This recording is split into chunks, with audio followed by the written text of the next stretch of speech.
What if I told you that one of the most important genres in gaming history is also one of the simplest? For over 4 decades, platformers have been the backbone of video games, teaching us to run, jump, climb, and occasionally scream at our TV screens.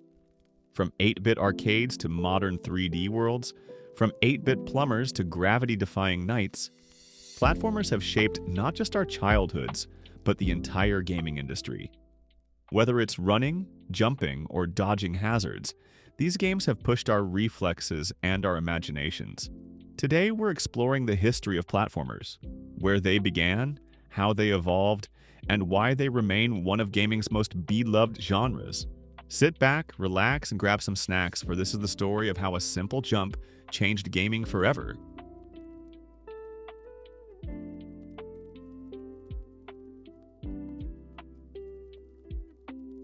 Platformers were born in the arcades.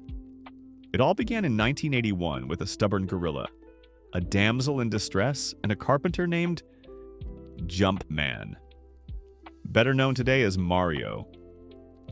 Donkey Kong wasn't just another arcade cabinet. It introduced the idea of moving a character across multiple platforms, avoiding hazards and timing jumps with precision. It was revolutionary. Soon, developers saw the potential. The Nintendo Entertainment System gave us Super Mario Bros. In 1985, which didn't just define the genre. It sold millions of consoles. Its tight controls, clever level design, and colorful worlds made it instantly accessible to anyone, young or old.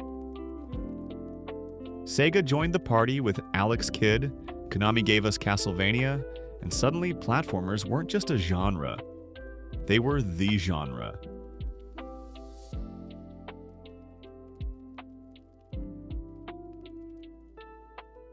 The late 80s and 90s were the golden age.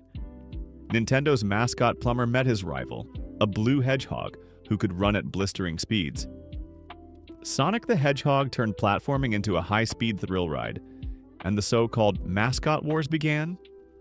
Meanwhile, games like Metroid and Castlevania were blending exploration and platforming, creating a subgenre fans now call Metroidvania.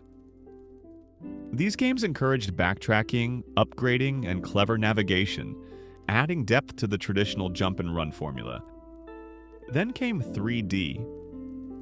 Super Mario 64 wasn't just a leap for Mario, it was a leap for the entire industry. For the first time, players could explore a fully 3D world, jumping, diving, and triple flipping through a playground of possibilities. Other titles like Banjo-Kazooie and Crash Bandicoot proved that platformers could thrive in 3 dimensions.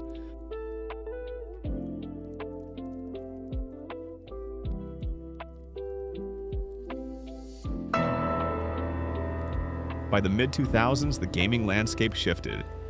First-person shooters, open-world adventures, and cinematic action games dominated the charts. Big-budget platformers became rare, surviving mostly on handheld systems and in the indie scene. While the genre never truly died, it faded from the spotlight, a quiet classic in an era of bigger, louder blockbusters.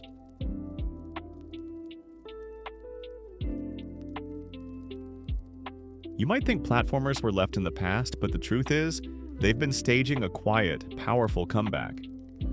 This revival has come in 2 forms, one looking back and one looking forward. Remasters are breathing new life into old favorites. The Crash Bandicoot. Insane Trilogy rebuilt the original PS1 games from the ground up. Sharper visuals, smoother controls, and the same challenging jumps. Spyro Reignited Trilogy brought the Purple Dragon's adventures into stunning HD while keeping their whimsical charm intact. Nintendo celebrated Mario's 35th anniversary with Super Mario 3D All-Stars, making classics like Mario 64, Sunshine, and Galaxy playable on the Switch. And Braid Anniversary Edition not only polished the visuals, but added deep creator commentary, offering insight into its clever, time-bending puzzles. Alongside the remasters, new heroes are carrying the torch.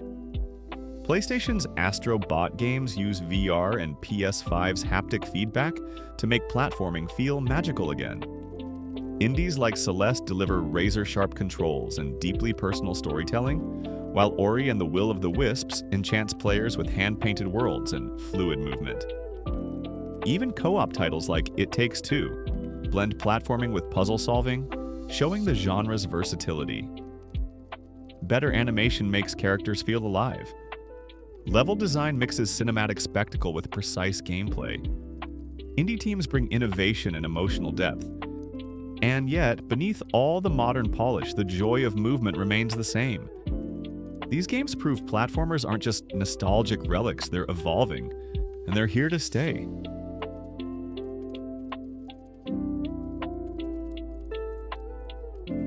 Platformers endure because they speak a universal gaming language.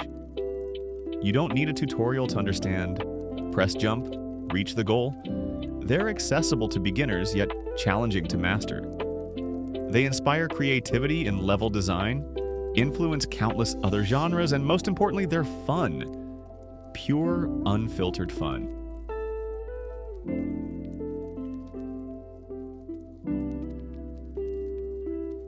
From pixelated plumbers to high-tech robots, from tight indie challenges to vast 3D worlds, platformers have stood the test of time. Trends change, technology evolves, but the thrill of the perfect jump never really truly fades. All you really need is a character, a jump button, and a great adventure ahead. Thank you for watching. We hope you enjoyed this journey back in time to see the evolution of the platform genre. Let us know in the comments which platformer games you grew up with and still play to this day. If you'd like to see more content like this, please feel free to like, subscribe, and click the bell icon so you'll always know when we upload a new video. See you next time.